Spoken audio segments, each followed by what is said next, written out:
Bom dia a todos, que a gloriosa graça e paz do Senhor seja com seu coração, com a sua mente, enfim, com seu casamento, com a sua família, com todas as coisas em nome de Jesus, amém? Quem está aqui feliz por terminar esse ano com Jesus? Amém? Graças a Deus, né? Ainda bem que o Senhor está conosco, e porque o Senhor está conosco, nós podemos ser abençoados, e somente porque Ele, a sua graça, a sua misericórdia, o seu amor estão conosco, somente por causa disso é que nós podemos ser grandemente abençoados por Deus, pela sua compaixão e pela sua misericórdia. Eu gostaria de compartilhar com os irmãos nesse nosso último culto de 2025, neste último domingo também deste ano, um texto, evidentemente não poderia ser diferente, um texto bem cristocêntrico. E eu quero convidá-lo para isso, para que você abra, por favor, a sua Bíblia no Evangelho de João, no capítulo de número 10. João capítulo 10, versículos 1 a 18. Hoje nós vamos falar sobre o tema que já deve ser sugerido, inclusive pelo cabeçalho da sua Bíblia, se não de todas, pelo menos de muitas Bíblias, que é Jesus, o bom pastor. Esse é o tema da nossa mensagem na manhã de hoje. Jesus, o bom pastor.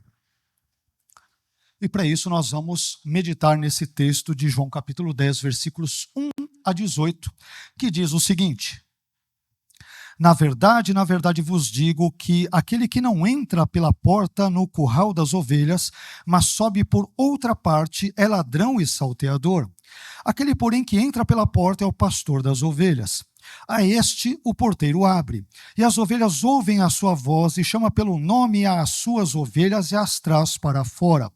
E quando tira para fora as suas ovelhas, vai adiante delas, e as ovelhas o seguem, porque conhecem a sua voz.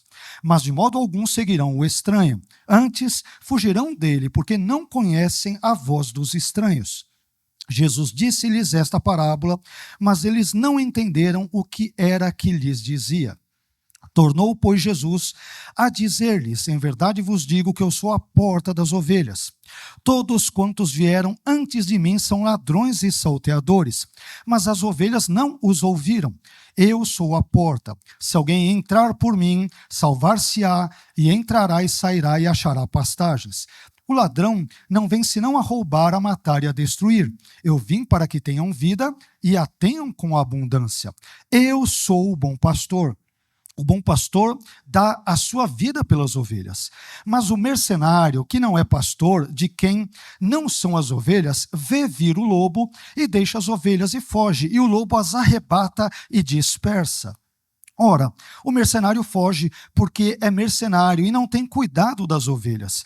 Eu sou o bom pastor e conheço as minhas ovelhas, e das minhas sou conhecido. Assim como o Pai me conhece a mim, também eu conheço o Pai e dou a minha vida pelas ovelhas. Ainda tenho outras ovelhas que não são deste aprisco. Também me convém agregar estas, e elas ouvirão a minha voz, e haverá um rebanho e um pastor. Por isso o Pai me ama, porque dou a minha vida para tornar a tomá-la. Ninguém a tira de mim, mas eu de mim mesmo a dou. Tenho poder para a dar e poder para tornar a tomá-la. Este mandamento recebi de meu Pai. Amém?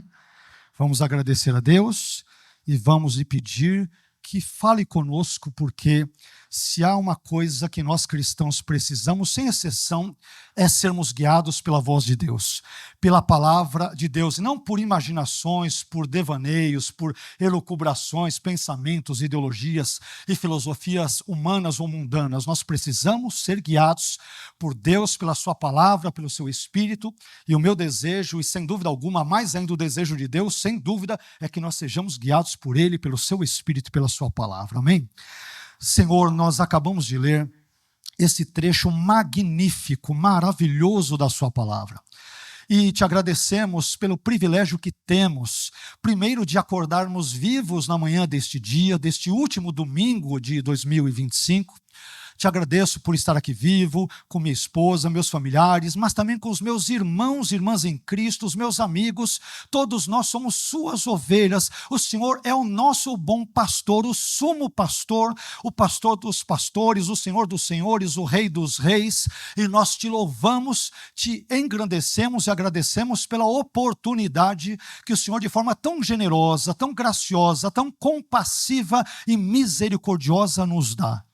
Senhor, te pedimos que o Senhor nos ajude a refletirmos sobre esse texto bíblico que lemos, a extrairmos as verdades, os ensinos, os pontos importantes. Evidentemente, toda a sua palavra é importante para a nossa vida. Por isso, Senhor, que o Senhor nos guie, abençoe o nosso pensamento, os nossos sentimentos. O Senhor conhece as nossas necessidades melhor do que nós mesmos. E Tu sabes nos guiar pelos Teus caminhos, pelas Tuas veredas, pelas Tuas sendas, de modo que não sejamos desencaminhados ou desorientados, mas sejamos muito bem guiados, firmemente guiados pelo Senhor, pela Sua palavra e pelo Teu Espírito. Fique conosco nesta manhã. E mais uma vez, nos fale sobre o bom pastor. Nós não queremos conhecer outras coisas ou pessoas, mas queremos conhecer mais ainda Jesus, o bom pastor. E que o Senhor nos guie pela sua graça e pela sua palavra, para que possamos conhecê-lo melhor ainda, em nome e para a glória do Senhor Jesus. Amém. Deus abençoe, meu irmão. Por favor, pode assentar-se.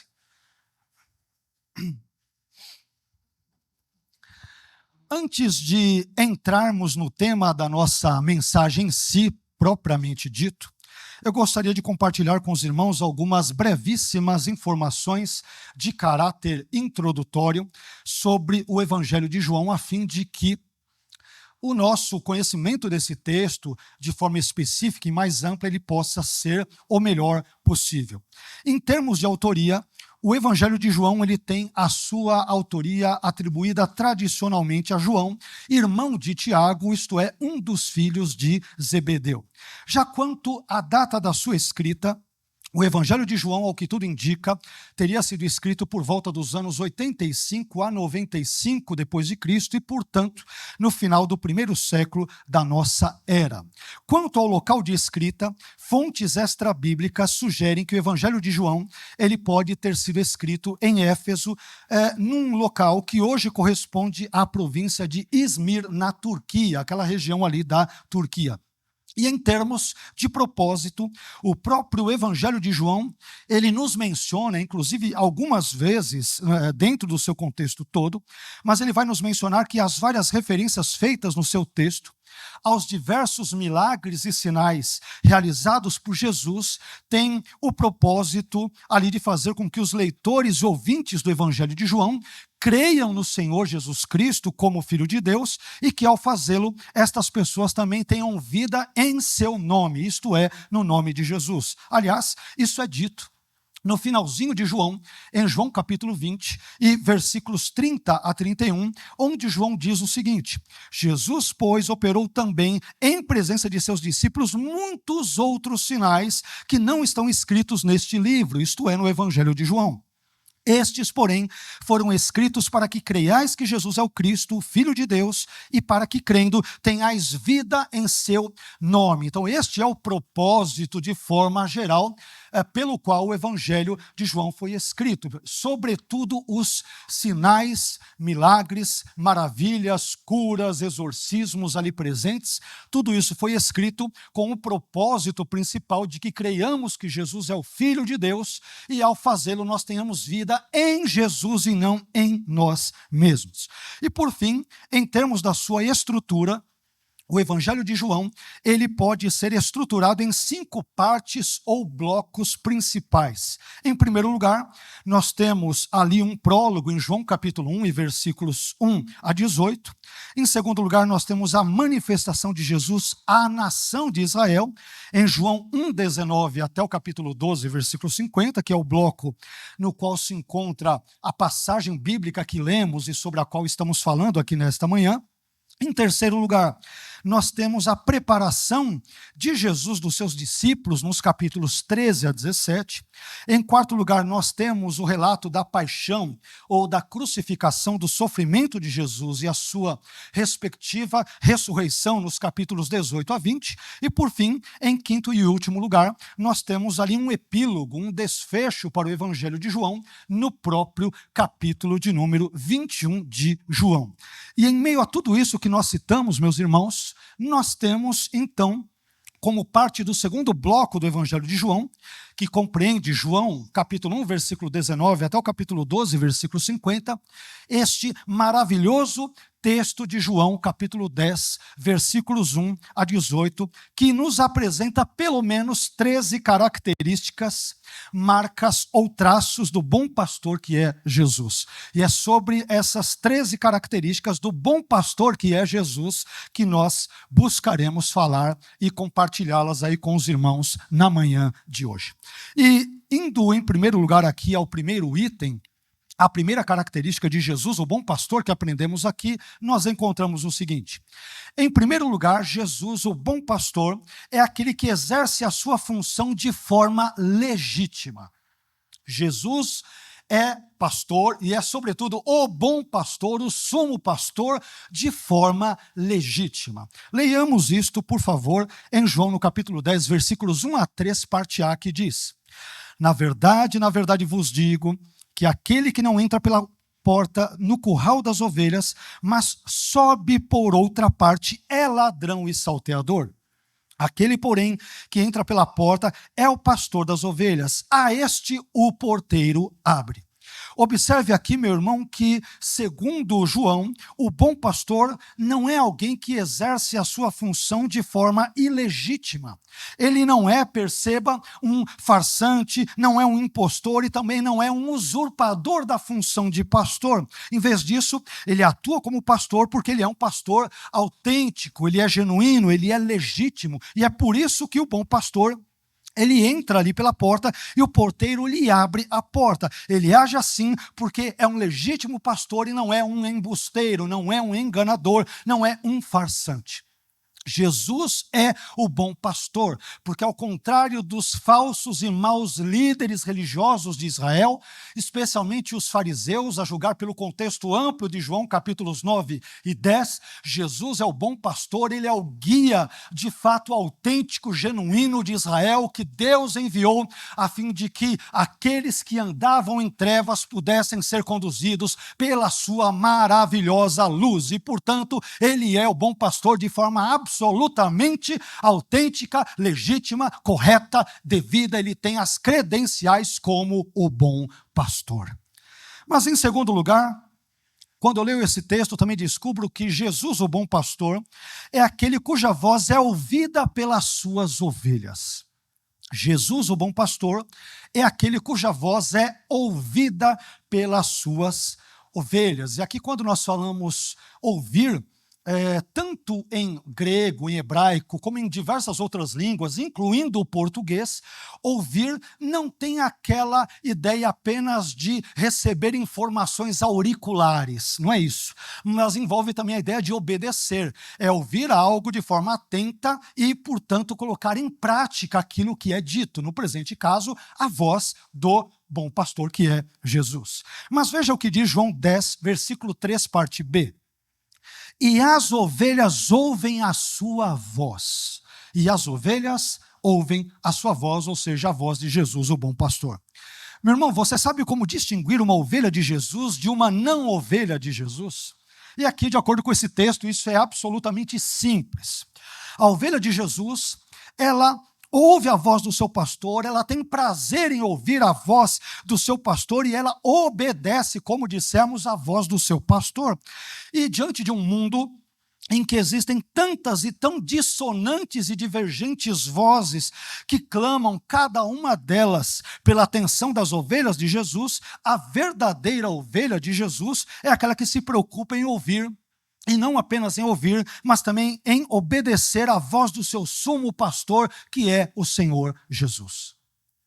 Esse é um ponto absolutamente importante, Porque muitas pessoas ouvem a voz de Jesus, mas querem negociar com aquilo que Jesus ensina. Jesus, o Senhor disse para renunciar a mim mesmo, mas espera aí, vamos dar um jeito nisso daqui, vamos reconsiderar esse ponto. O Senhor falou isso, mas essa palavra é muito dura. Vê se não dá para o Senhor dar uma amenizada, se não dá para dar uma aliviada. Mas as verdadeiras ovelhas do verdadeiro pastor, que é o sumo pastor, Jesus, não negociam com a voz de Jesus. Elas têm prazer em ouvir, em obedecer à voz, os ditames, os ensinos de Jesus, tal como estes lhes foram ensinados e entregues de forma geral. Mas isso faz nos avançar um pouco mais e descobrirmos que, em terceiro lugar, Jesus, o bom pastor, é aquele que conhece individualmente as suas ovelhas. Isso é muito interessante. Jesus não nos conhece como se fôssemos uma massa amorfa, desprovida de identidade. É a massa, é o povão de crentes. Não, ele nos conhece de forma particular, individual, pessoal, relacional. É assim que o Jesus da Bíblia, que é o bom pastor, nos conhece. Vejamos isso. João capítulo 10, versículo 3, parte C. E chama pelo nome as suas ovelhas. Perceba aqui, meu irmão, que as ovelhas de Jesus, o bom pastor, não lhe são desconhecidas, não lhe são estranhas. Jesus, o bom pastor, chama as suas ovelhas pelo nome, porque ele as conhece, e as conhece não superficialmente, mas as conhece profundamente. Jesus não trata as suas ovelhas, como nós dissemos, como uma massa amorfa e desprovida de identidade, sem identidade. Não, Jesus chama as suas ovelhas pelo nome porque as conhece profundamente e intimamente. E nós, ovelhas de Jesus, servimos a um pastor que nos conhece, que nos chama pelo nosso nome, que se relaciona conosco de fato e em verdade. Jesus está interessado na vida das suas ovelhas. O fato de conhecê-las e chamá-las pelo nome significa que ele se relaciona profundamente, intimamente, verdadeiramente, genuinamente. Nós servimos a um Jesus, o bom pastor, cada um de nós presentes aqui nesta manhã, a um Jesus que nos conhece no nosso íntimo. Meu irmão, Jesus conhece as suas dores, conhece os meus e os teus limites, conhece as nossas eventuais vitórias nele, conhece também, todavia, os nossos fracassos, os nossos altos e baixos, os nossos momentos escuros da alma, quando choramos, quando murmuramos, quando lamentamos, quando dói, quando o sofrimento vem e ninguém vê, mas nesse momento Jesus, o bom pastor, te olha, te vê, te assiste, nos enxerga, ele nos chama pelo nome porque ele se relaciona de fato e em verdade com cada uma das suas ovelhas. E portanto, se nós somos ovelhas de Jesus, nós não estamos soltos ao Deus dará nesse mundo, mas há um pastor que nos guia, que nos abençoa e que nos chama e nos conhece pelo nosso próprio nome individualmente. Isso faz-nos ainda avançar um pouco mais e, em quarto lugar, descobrirmos que Jesus, o bom pastor, é aquele que guia as suas ovelhas. Olha que coisa boa. Jesus, o bom pastor, é aquele que guia as suas ovelhas. Irmãos, ovelha de Jesus não anda desnorteada, perdida por aí. Ela sempre é guiada pelo pastor. Vamos ver isso no texto? João capítulo 10, versículo 3, parte D de Deus, aqui no final até o versículo 5. E as traz para fora, final do versículo 3. Versículo 4. E quando tira para fora as suas ovelhas, vai adiante delas. E as ovelhas o seguem, porque conhecem a sua voz. Versículo 5. Mas de modo nenhum seguirão o estranho, antes fugirão dele, porque não conhecem a voz dos estranhos. Deu para entender, meu irmão? Tantas vozes por aí, a ovelha de Jesus ouve, olha, tem umas vozes estranhas aqui, falando disso, disso, aquilo. Isso não é a voz de Jesus. A ovelha conhece a voz do mestre. Ela sabe o que o mestre está dizendo. Ela sabe aquilo que é certo e errado. Ela tem condições de discernir aquilo que está sendo dito. Porque não apenas o sumo pastor conhece as ovelhas, mas as ovelhas conhecem também o pastor e a voz do pastor. Note aqui, meu irmão, que Jesus, o bom pastor, ele, portanto, não desencaminha as suas ovelhas. Ele não engana as suas ovelhas, ele não desorienta as suas ovelhas, ele não faz as suas ovelhas se extraviarem e andarem sem rumo e sem direção nesse mundo em que nós vivemos. Não. Jesus, o bom pastor, é aquele que guia, que conduz, que lidera e que orienta as suas ovelhas no caminho certo em que elas devem seguir. Portanto, se Jesus é o nosso guia, então não importa para onde ele nos guiará. O que importa é quem nos guiará. E se Jesus é o nosso guia, então não há o que temer. Amém, meu irmão? Podemos andar pelo vale da sombra da morte, mas e daí se Jesus está conosco? Podemos passar por turbulências, por mares revoltos, por enxurradas, por altos e baixos, por ameaças de lobos, de predadores, de Satanás e dos demônios, mas eu pergunto, e se Jesus está conosco? E se Ele nos guia? E se Ele vai à nossa frente? E se Ele abre os caminhos para que nós atravessemos por eles? Então por que temeremos se o sumo pastor nos guia e nos conduz pelos seus caminhos eternos, bondosos, corretos, justos e abençoadores? Por que temermos? Por que temermos? Mas isso faz-nos ainda progredir aqui para um ponto seguinte, que é o quinto ponto. E em quinto lugar, Jesus, o bom pastor, eu aprendo no texto bíblico, Jesus, o bom pastor, é aquele que é a porta da salvação das suas ovelhas. Tem muitos pensamentos, filosofias, ideologias ou candidatos a salvadores da pátria ou do mundo, digamos, ou do universo presentes aí. Não é isso? Nós temos ideologias como o marxismo que promete salvar as pessoas das desigualdades sociais e tal. Temos governos que prometem salvar os contribuintes, os munícipes, os cidadãos e assim por diante. Temos filosofias, ideologias que prometem nos salvar de determinadas concepções ou cosmovisões ou visões de mundo, mas o verdadeiro salvador da nossa alma, da nossa vida é um só. A porta é uma só e que atende pelo nome de Jesus, o bom pastor Jesus, o Senhor Jesus de Nazaré. Veja o que diz, por favor, João 10, versículos 7 a 9, parte A. Tornou, pois, Jesus a dizer-lhes: em verdade vos digo que eu sou a porta das ovelhas. Todos quantos vieram antes de mim, olha os candidatos alternativos aí, são ladrões e salteadores, mas as ovelhas não os ouviram. Eu sou a porta, se alguém entrar por mim, salvar-se-á. Perceba, meu irmão, que Jesus, o bom pastor, ele não apenas guia as suas ovelhas, mas as guia ao caminho da salvação. Meu irmão, não há ninguém que esteja tão interessado na nossa salvação, na minha e na sua salvação, do que o Senhor Jesus. Grave bem isso. Se existe alguém que se preocupa comigo e com você, com o nosso bem-estar, entenda-se espiritual, a despeito das adversidades dessa vida, e quer nos ver ao lado dele durante toda a eternidade, salvos, libertos, abençoados, este alguém é o Jesus que é o bom pastor. Não se esqueça disso. E a salvação é aquilo que há de mais importante na vida de um cristão ou de uma ovelha verdadeira de Jesus. Afinal de contas, como o próprio Jesus disse em Mateus 16, 26, que aproveita o homem ganhar o mundo inteiro e perder a sua alma. Meu irmão, de que adianta sermos aplaudidos pelos homens, termos muito dinheiro, sermos bem-sucedidos profissionalmente, realizarmos as melhores viagens e termos os melhores amigos? De que adianta tudo isso se nós perdermos a nossa alma? Portanto, não se esqueça de que Jesus, o bom pastor, é a porta da salvação das suas ovelhas. Somente Jesus é a porta.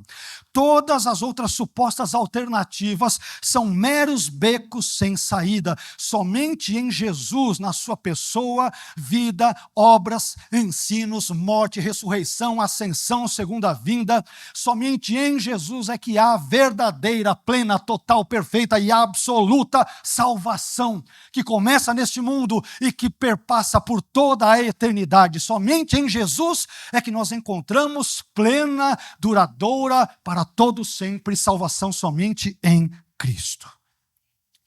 Mas em sexto lugar, quando leio esse texto, também aprendo que Jesus, o bom pastor, é aquele que confere liberdade às suas ovelhas.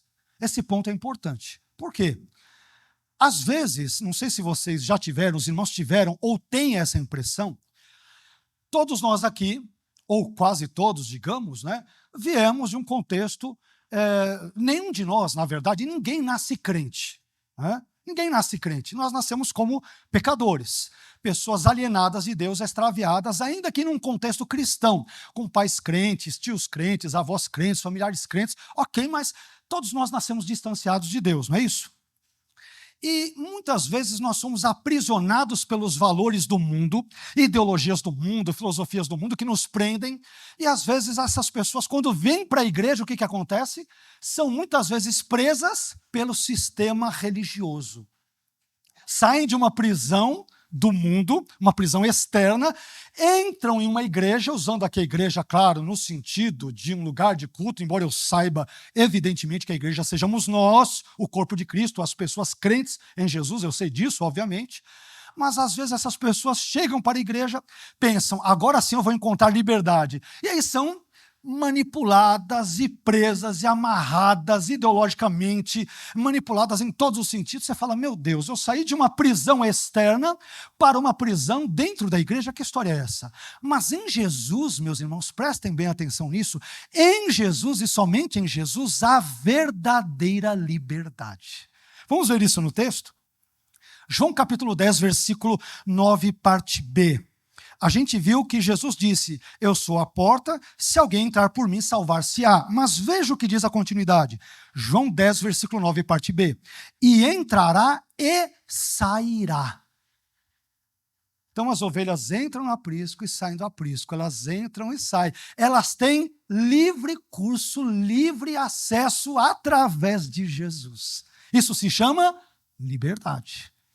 Observe que Jesus, o bom pastor, ele não escraviza, ele não manipula, ele não prende, ele não tolhe a liberdade das suas ovelhas, não. Em Cristo e somente em Cristo é que nós encontramos a verdadeira liberdade. Aliás, em Gálatas 5:1, o apóstolo Paulo nos dá uma ordem muito importante. Ele diz, estai, pois, firmes na liberdade com que Cristo nos libertou, e não torneis a meter-vos debaixo do jugo da servidão. Meus irmãos, antes de nos convertermos a Cristo, nós éramos escravos do diabo, dos demônios, do pecado, dos valores deste mundo, das cosmovisões presentes neste século, de todo tipo de ideologia, de sujeira, me perdoem a expressão, de porcaria aí presente. Mas quando Jesus nos salvou, Ele então nos libertou de todos esses males e nos proporcionou verdadeira liberdade nele, somente em Jesus é que há verdadeira, total e duradoura liberdade. Por isso que a Bíblia vai dizer que se o Filho vos libertar, verdadeiramente sereis livres. Só há verdadeira liberdade em Jesus. Pessoas escravizam, muitas vezes pastores infelizmente escravizam, teologias podem escravizar, igrejas ou pseudo-igrejas podem escravizar, mas em Jesus, na sua pessoa e obras, há verdadeira e total liberdade. É por isso que quem passa pela porta que é Jesus, ele entra e sai, porque em Jesus há verdadeira liberdade. Amém? Que Jesus glorioso esse aqui, amém? Mas indo um pouco mais adiante ainda, nós descobrimos em 7º lugar que Jesus, o bom pastor, é aquele que alimenta as suas ovelhas. Perceba que Jesus, o bom pastor, ele é completo, né?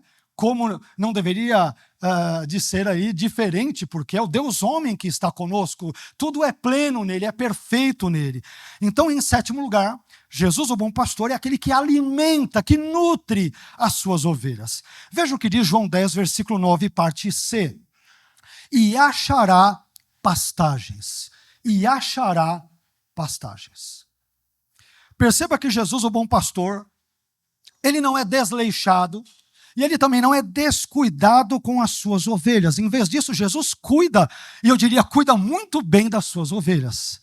Jesus tem cuidado de você? Amém? Você está bem aí, tem fé nele, tem esperança na vida eterna, tem sido abençoado, tem sido corrigido.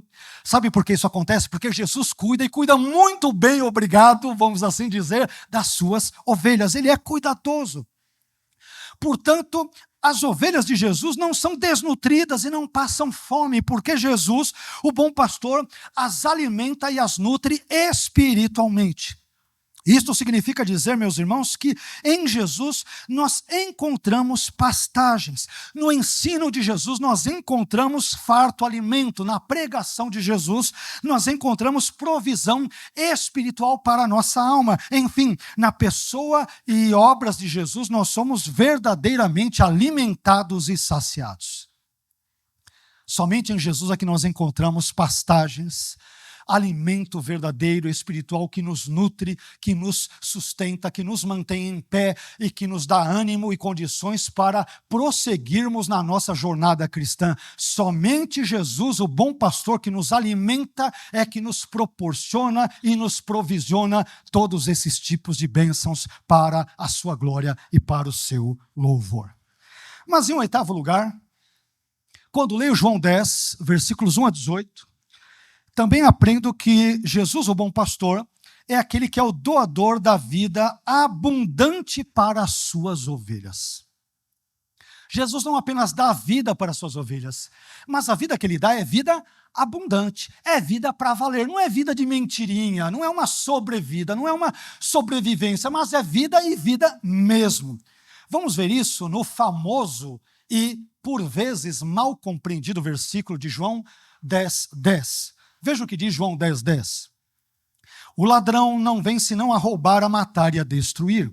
Eu vim para que tenham vida e a tenham com abundância.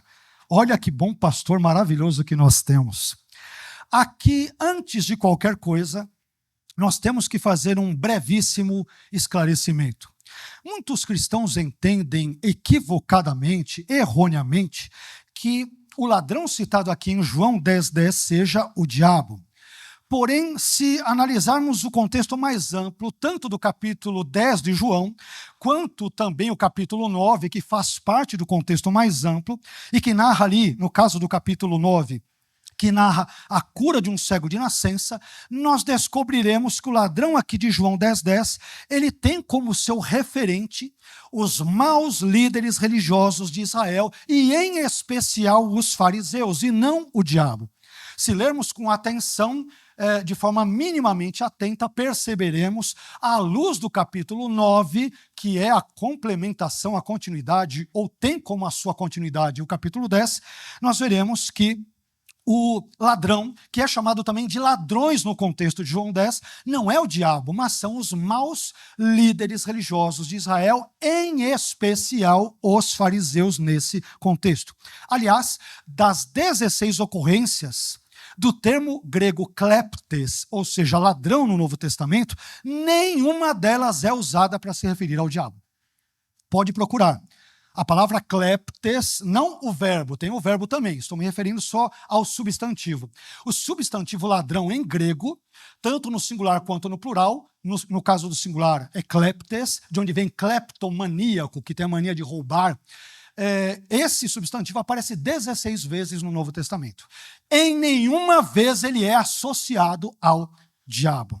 Mas tendo dito isso, é importante esclarecer o seguinte, que embora seja verdade que o diabo rouba, mata e destrói, isso é verdade, contudo não é verdade que João 10, 10 esteja se referindo ao diabo. Ok? É esse tipo de raciocínio que a gente tem que ter em mente. João 10, 10 fala objetivamente falando do diabo? Não. Fala dos maus líderes de Israel. Não se esqueça, a gente acabou de ler João capítulo 10, versículo 1 em diante, que Jesus está contrastando ele com outras alternativas de salvação para as pessoas naquela época. Vocês se lembram? Nós lemos, ele diz, olha, aqueles que vieram antes de mim são ladrões e salteadores. Jesus usa inclusive o termo ali no início no plural, dando a entender que não é um único ladrão. São ladrões, são várias pessoas. E na continuidade de João 10, lembrando que a Bíblia nos seus autógrafos, nos seus manuscritos originais, não tem capítulos e versículos, então João 10 é uma continuidade de todo o argumento de João 9, que envolve a cura do cego. E ali, quando você lê João 10, à luz de João 9, você percebe que os fariseus, eles criaram uma série de obstáculos para a vida daquele homem que era cego e fora curado. Então é diante de todo esse desenvolvimento argumentativo que aqui nós encontramos em João 10:10 a ideia de que o ladrão, uma referência aos falsos líderes em geral, não vem senão para roubar, matar e destruir, para desencaminhar as ovelhas. Tanto é que o cego, que se torna cego e é curado em João 9, ele é expulso da sinagoga. Então é disso que Jesus está falando. Ele diz, eu não sou como eles. Eu não sou um falso líder, eu não sou um falso pastor, não. Eu sou o bom e o verdadeiro pastor. E eu vim para que vocês tenham vida e vida abundante. Eu não sou como esses falsos líderes religiosos de Israel, a exemplo dos fariseus. Amém? Então esse é um ponto aqui muito importante.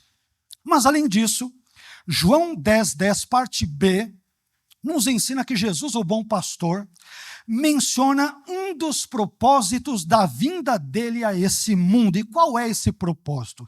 João 10:10, parte B diz, eu vim para que tenham vida e vida com abundância. E aqui, meu irmão, a vida abundante que Jesus promete às suas ovelhas não tem nada a ver com riquezas terrenas, é importante esclarecer. Não tem nada a ver com bitcoins, com iates, com viagens, com diversão, com entretenimento, com sexo, com mansões, com joias, com dólares e assim por diante. Não. Aqui, a vida abundante tem a ver com uma vida de fé em Jesus, tem a ver com uma vida transformada, tem a ver com uma vida repleta da presença de Deus e tem a ver, em última análise, com a vida eterna, que é o auge, é o apogeu, é o clímax dessa vida abundante que há somente em Jesus e através do Senhor Jesus, que é o nosso bom pastor. Somente em Jesus a vida abundante. Amém? Somente em Jesus. E é interessante que as pessoas buscam vida abundante por meio de farras, por meio de entretenimentos, por meio de danceterias, por meio de baladas, por meio de muito sexo, por meio de uma alegria passageira, uma suposta alegria, mas a verdadeira vida abundante encontra-se em uma única pessoa, que é Jesus, o bom pastor. Então, meu irmão, se você quiser ter vida abundante, você precisa de Jesus. Você precisa seguir a Jesus, você precisa ouvir a voz de Jesus, você precisa acompanhar Jesus, você precisa adorar a Jesus, você precisa ser salvo por meio do Senhor Jesus. Mas isto faz nos encaminhar um pouco mais, e eu aprendo em nono lugar, que Jesus, o bom pastor, em nono lugar, é aquele que dá a vida pelas suas ovelhas. Perceba que Jesus ele é bem diferente, mas bem diferente dos supostos líderes abençoadores de Israel. Ele dá a vida pelas ovelhas.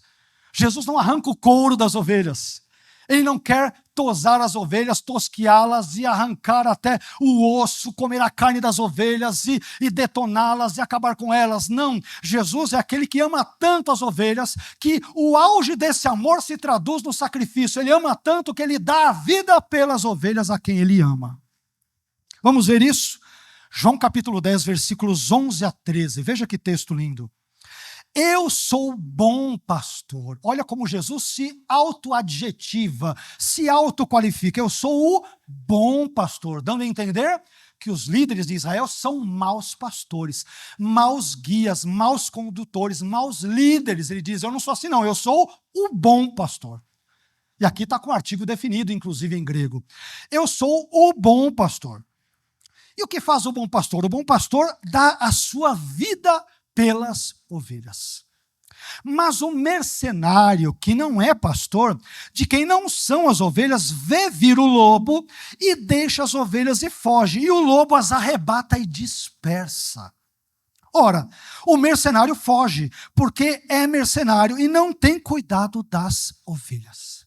Aqui Jesus traz uma crítica velada aos fariseus, que, de novo, no capítulo 9, quando viram que aquele cego fora curado por Jesus, e aquele cego, agora vendo, é claro, ele começa a seguir a Jesus, aqueles judeus, então, os líderes, o expulsam da sinagoga. O que eles estão fazendo? Estão dispersando as ovelhas de Israel. O que Jesus está fazendo aqui? Criticando a atitude deles, presente no capítulo 9. Por isso que a gente tem que ler a Bíblia como um todo, não é só um trechinho, tem que ler o todo para entender o todo. Então Jesus está criticando a má liderança de Israel. Observe neste ponto que Jesus, o bom pastor, ele ama tanto, mas ama tanto as suas ovelhas, das quais você e eu fazemos parte, que ele até mesmo se sacrifica por elas. Ele dá a vida por elas.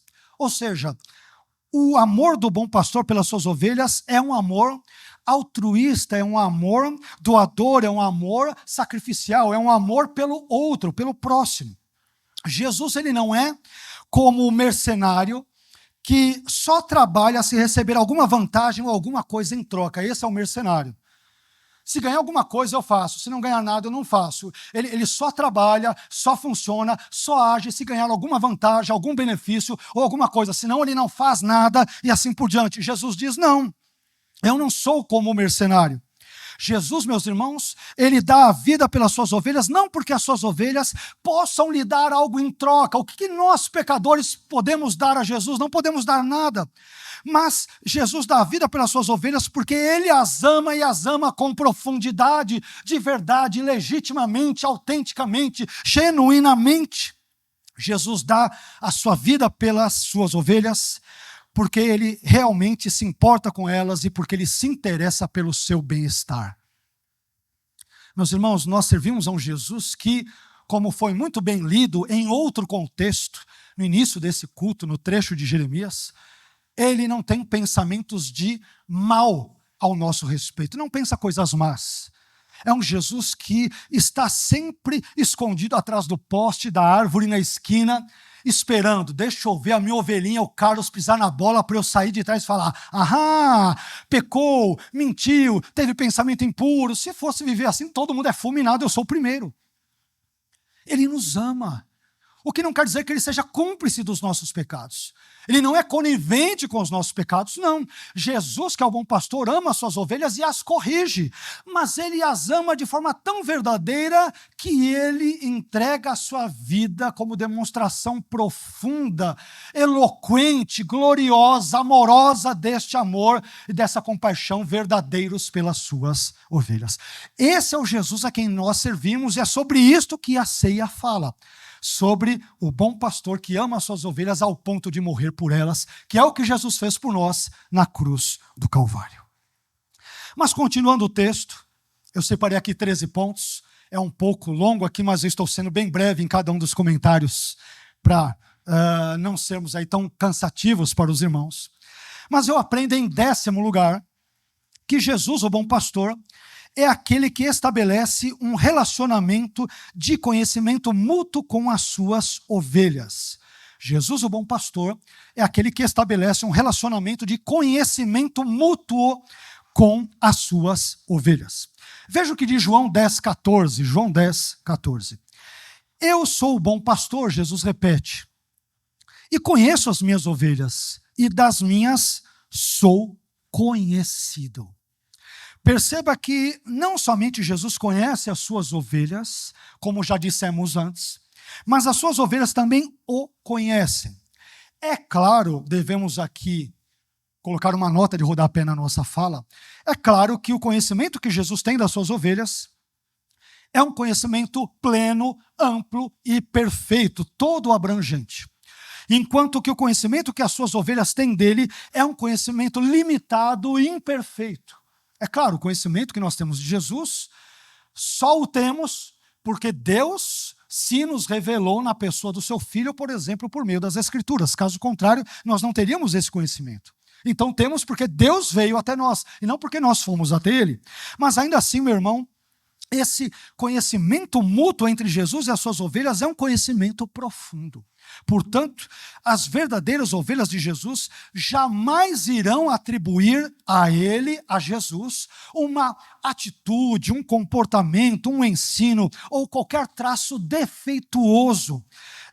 porque esses tipos de situações não são condizentes com a natureza bondosa, justa, perfeita, pura e santa de Jesus. Esses dias, um sujeito na internet quis provar por A mais B que Jesus pecou. Não, Jesus pecou porque João Batista estava batizando as pessoas ali e estas eram batizadas confessando os seus pecados. É verdade, o pecador confessa o seu pecado, mas Jesus não tem pecado para confessar. Tanto é que o texto vai dizer que ele saiu logo da água. Jesus não se demorou ali na água, porque ele não tinha nenhum pecado para confessar, a não ser que ele confessasse os meus e os teus pecados. Os dele mesmo ele não tinha. Não tinha. Então, meu irmão, a ovelha verdadeira de Jesus sabe quem Jesus é. E ela nunca vai atribuir defeito, falha, engodo, malícia, manipulação, o que quer que seja a pessoa e obras benditas de Jesus, porque a ovelha conhece o seu sumo pastor. Eu posso ser pecador, mas eu sirvo a um Jesus que é santo. Eu posso ser limitado, mas sirvo a um Jesus que é o meu bom pastor, que é infinito. Eu posso ter todas as minhas falhas, mas sirvo a um Jesus que é perfeito. Ele é absolutamente perfeito. Eu sei quem Ele é. Ele sabe perfeitamente quem eu sou, mas apesar dos meus conhecimentos limitados, eu sei que Ele é santo, é justo, é bondoso, é amoroso, e Ele se sacrificou por mim na cruz do Calvário, e eu amo a esse Jesus. Isto faz-nos avançar ainda um pouco mais, caminhando quase para o final. E aí nós podemos aprender, em 11º lugar, que Jesus, o bom pastor, é aquele que também possui um relacionamento de conhecimento mútuo com o Pai Celestial. Jesus não apenas conhece as suas ovelhas e delas é conhecido, em menor grau pelas ovelhas, ele conhece elas perfeitamente, é claro, mas esse tema do conhecimento, ele é trabalhado de novo aqui pelo próprio Jesus. Ele diz, eu também conheço bem o Pai e o Pai me conhece. Vamos ver isso no texto? João capítulo 10, versículo 15, parte A. Assim como o Pai me conhece a mim, também eu conheço o Pai. Aqui, Jesus, na sua fala, ele dá continuidade ao tema do conhecimento, sobre o qual ele já falou anteriormente, nós citamos. Mas desta vez, Jesus fala sobre o conhecimento que ele tem do Pai e que o Pai, por sua vez, tem dele. Um conhecimento mútuo entre Deus Filho e Deus Pai. E esse tema do conhecimento íntimo que o Filho tem do Pai e o Pai do Filho, ele se repete em outros lugares do Novo Testamento. Como, por exemplo, em Mateus 11, 27, quando Jesus diz o seguinte: todas as coisas me foram entregues por meu Pai, e ninguém conhece o Filho senão o Pai, e ninguém conhece o Pai senão o Filho e aquele a quem o Filho o quiser revelar. Perceba que ninguém conhece profundamente o Filho senão o Pai, e o Pai também segundo o conhecimento do Filho, e aquele que conhece o Pai só conhece porque o Filho revelou o Pai para aquela pessoa. Isso é maravilhoso, porque se você e eu conhecemos o Pai, ainda que parcamente, ainda que limitadamente, ainda que imperfeitamente, nós só conhecemos porque Jesus, o bom pastor, guiou-nos até o Pai, nos conduziu até o Pai e nos revelou o Pai. É por isso que nós conhecemos o Pai através do Filho. Ninguém consegue ver o Pai se não for por meio do Filho.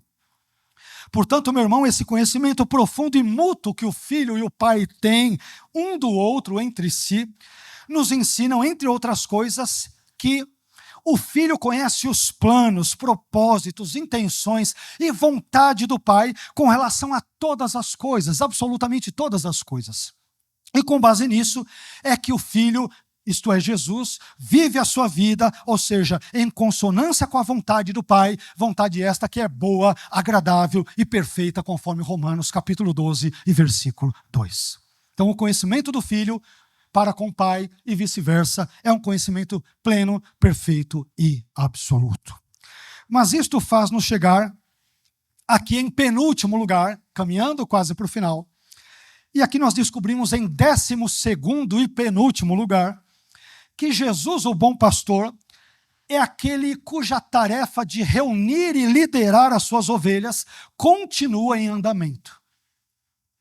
Jesus, como o bom pastor, é aquele cuja tarefa de reunir e liderar as suas ovelhas continua em andamento. Jesus não escolheu 12 discípulos ali, judeus, e parou com aquilo, e entregou a igreja, e os discípulos dele, e os seguidores dele à própria sorte. Não, isso continua a agir ao longo da história. Vamos ver isso no texto? João 10,16. Ainda tenho outras ovelhas que não são deste aprisco. Talvez se referindo a um contexto judaico, ou ao aprisco judaico, visto que os primeiros seguidores de Jesus são judeus. É uma hipótese interpretativa aqui. Ainda tenho outras ovelhas que não são deste aprisco. Também me convém agregar estas, talvez se referindo aos gentios, que se tornaria também seus seguidores ao longo dos tempos. E elas, ou seja, as ovelhas gentílicas, digamos, ouvirão a minha voz, e haverá um rebanho e um pastor. É como se Jesus dissesse, no início aqui do meu ministério, eu tenho seguidores mais judeus, mas vai chegar um momento em que judeus e gentios, crentes, os dois não estarão divididos, mas formarão um único rebanho, e eu, Jesus, serei o único pastor deles. Olha que coisa gloriosa. Esse versículo é muito interessante, porque ele nos revela que o número das ovelhas de Jesus, como dissemos, não está limitado ao grupo de seguidores judeus de Jesus do primeiro século, mas é um número que é muito mais amplo do que isso. Aliás, meus irmãos, esse número é tanto mais amplo, ou tão mais amplo, que Apocalipse 7,9, no final do Novo Testamento, em Apocalipse 7,9, João diz o seguinte, veja só, se o número do rebanho de Jesus aumenta ou não ao longo da história. Veja comigo Apocalipse 7,9. Depois destas coisas olhei, e eis aqui uma multidão, a qual ninguém podia contar, de todas as nações e tribos e povos e línguas que estavam diante do trono e perante o Cordeiro, trajando vestes brancas e com palmas nas suas mãos. Ou seja, o número de ovelhas de Jesus, que extrapolam o aprisco judaico e que também compreende o aprisco gentílico, é um número muito grande, incomparavelmente grande, inumeravelmente grande. E um dia, meus irmãos, todas essas ovelhas, judaicas e ou gentílicas, estarão diante do trono e do Cordeiro, adorando a Deus por toda a eternidade. Às vezes nós podemos pensar erroneamente que a igreja capenga aqui e ali, se frustra aqui e ali, tem problemas aqui e ali, e tem, mas no final da história, o número do rebanho de Jesus, composto tanto de judeus quanto de gentios, aumentará, a despeito da perseguição, dos martírios, das mortes, dos problemas, dos maus testemunhos que infelizmente existem, mas no final da história, a multidão de ovelhas de Jesus entre judeus e gentios será incomparavelmente grande, e todos nós juntos, ovelhas judias ou gentílicas, estaremos adorando a Jesus e ao Cordeiro para todos sempre, durante toda a eternidade, pelos séculos dos séculos. Amém. Por fim, meu irmão, aqui Jesus nos deixou, não eu, mas Jesus nos deixou, a cereja do bolo aqui para o final. Deus é maravilhoso, né? Quer dizer, com Jesus tudo é cereja do bolo, né? Com Jesus o início é bom, o desenvolvimento é bom, o final é bom. Com Jesus tudo é absolutamente bom. Ele é o bom pastor. Então, tudo só poderia ser bom. Mas acompanhe comigo que, por fim, em 13º e último lugar, Jesus, o bom pastor, é aquele que entrega a sua vida voluntariamente e é aquele que a retoma poderosamente. Ele dá a vida de forma voluntária e ele a readquire ou a retoma de forma poderosa. E aí tem aqueles textos que eu já citei para os irmãos em outros cultos, e aqui eu sou suspeito para falar porque é um dos textos, dos meus textos prediletos da Bíblia, e é um texto que eu sempre tenho que tomar cuidado para não me emocionar, para continuar a pregar, senão eu fico chorando e não prego. Mas é João capítulo 10, versículos 17 e 18. Meus irmãos, como eu amo esses versículos, né? A Bíblia toda, é claro, mas Pense em 2 versículos que falam profundamente ao meu coração. É João 10, versículos 17 e 18. Que diz, veja o que Jesus diz. Por isso o Pai me ama, porque dou a minha vida para tornar a tomá-la, ressurreição. Olha só, você tem crucificação e ressurreição no único versículo, que tem a ver com a ceia.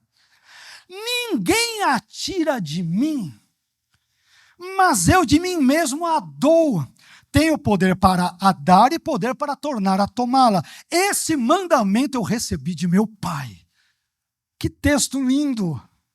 Esses versículos, meus irmãos, que a meu ver, como eu disse, estão entre os versículos mais belos, mais lindos, mais gloriosos das Escrituras, nos ensinam da perspectiva divina quem realmente foi o responsável por entregar Jesus à morte na cruz. E segundo o testemunho do próprio Jesus, segundo o depoimento do próprio Jesus, em João 10, versículos 17 e 18, quem o entregou à crucificação não foi Anás, não foi Caifás, não foi Herodes, não foi Judas Iscariotes, não foi Pôncio Pilatos, não foi Satanás, não foram os demônios, não foram os soldados romanos, não foram as legiões romanas, não foi César e também não foram as autoridades judaicas. Mas foi o próprio Jesus quem decidiu voluntariamente morrer na cruz em nosso lugar, pelos meus e pelos teus pecados.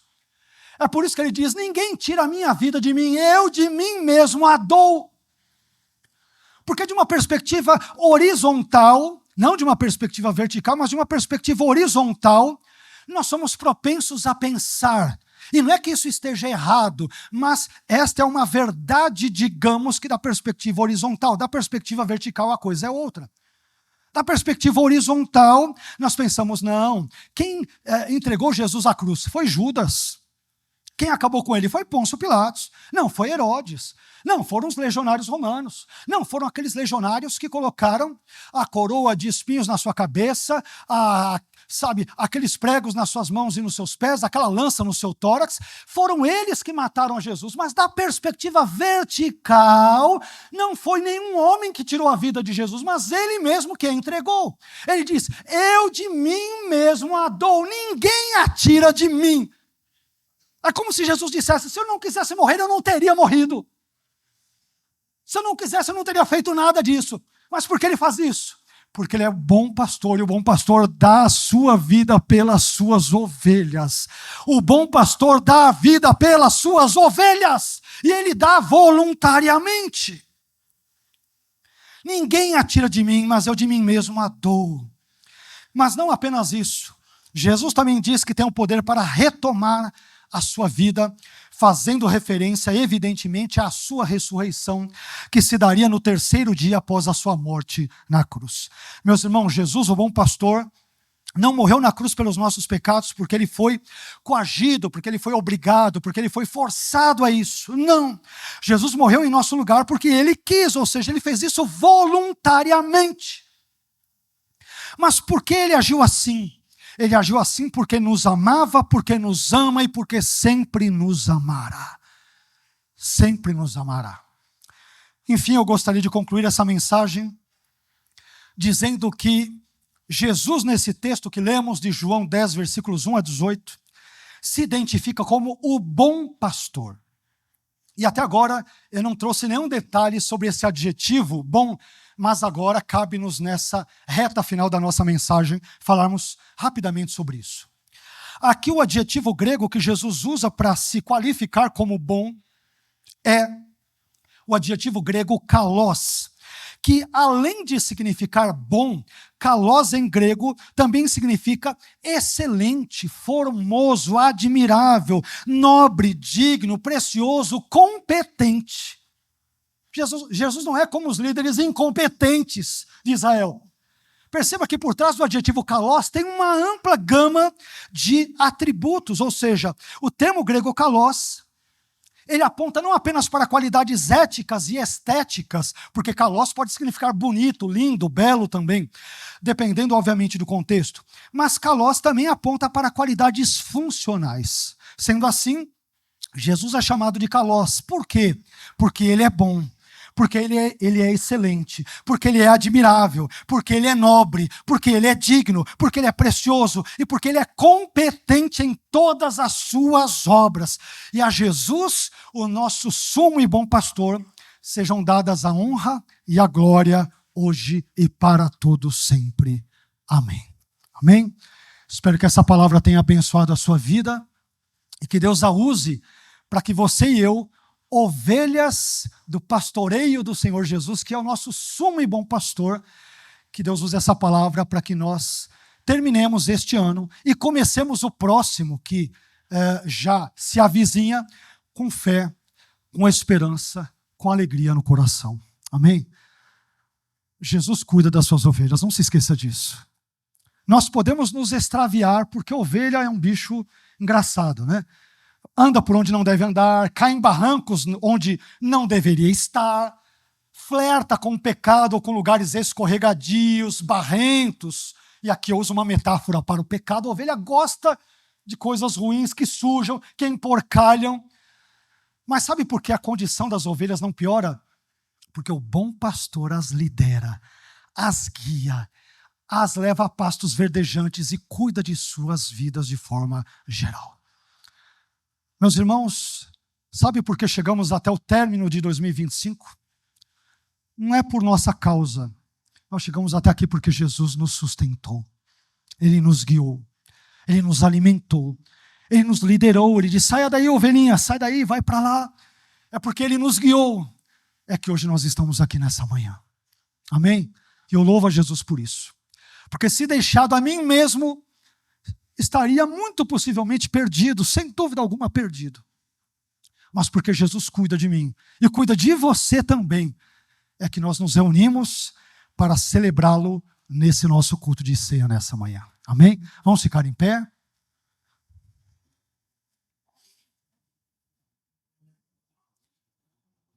Nós aproveitamos para lembrar aos irmãos que nós não teremos hoje a classinha ali, não é isso? Hoje nós teremos aqui apenas o culto e depois não teremos também o nosso almoço de praxe, mas, permitindo Deus, a partir de janeiro, nós recomeçaremos esses últimos domingos de cada mês com a ceia seguida do almoço. Mas eu espero que eu e você tenhamos sido banqueteados ou estejamos nos banqueteando nesse contexto com as verdades bíblicas e escriturísticas em nome de Jesus. Vamos fechar os olhos. Senhor, eu quero te agradecer pela sua palavra que foi dada nessa manhã. Muito obrigado, Senhor, porque neste último culto de 2025, o Senhor tem cuidado de nós, o Senhor tem nos guiado, tem nos corrigido, tem nos alertado, tem nos alimentado, tem nos sustentado. O Senhor é a porta da nossa salvação. Nós não conhecemos outras portas a não ser o Senhor. Não conhecemos meios alternativos de salvação, governos, ideologias, filosofias, pessoas, presidentes, líderes, a não ser o Senhor Jesus. Nós admitimos e confessamos, Senhor, que somente em Jesus há verdadeira e plena salvação, total salvação. Também te pedimos, Senhor Jesus, Tu que és o nosso sumo e bom pastor, nosso admirável, nosso excelso, nosso sublime, nosso nobre, nosso digno, nosso competente pastor, competentíssimo pastor. Ajude-nos, Jesus, a não sermos guiados por outras vozes que brigam pela nossa atenção nesse mundo. Ajude-nos, ó Senhor, a não sermos guiados por nenhum vento de doutrina, por nenhum modismo teológico, por nenhuma inovação doutrinária ou bíblica, por uma suposta revelação.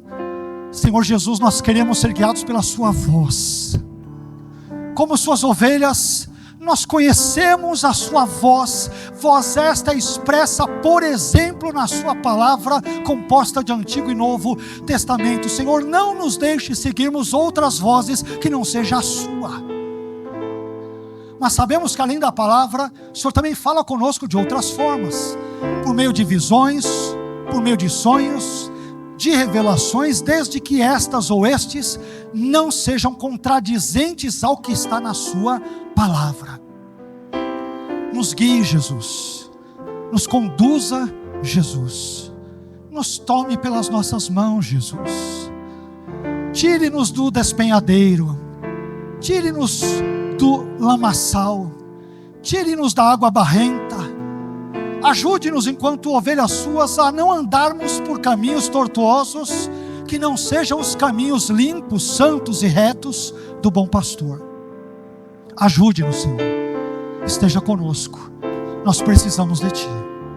Ah, como precisamos de Ti, Senhor. O Senhor não precisa de nós, mas nós precisamos profunda e totalmente de Ti. Cuide de nós, Senhor. Continue a nos cuidar, a nos alimentar, a nos guiar. Não fique em silêncio, fale, porque nós precisamos ouvir a Sua voz, precisamos ser guiados por ela, Senhor. Obrigado por nos chamar pelo nome, Senhor. Obrigado por tratar de cada um de nós individualmente. Como é bom sermos Suas ovelhas. Ser ovelhas, ainda que pecadoras, de um pastor tão santo, tão justo, tão perfeitamente bondoso.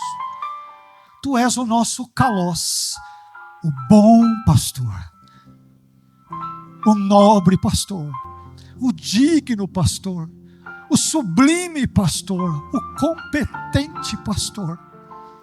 Para nós é um privilégio Te servir, Senhor. Muito obrigado por tudo. Seja glorificado nesta manhã. E não somente nela, mas por toda a eternidade. Amém.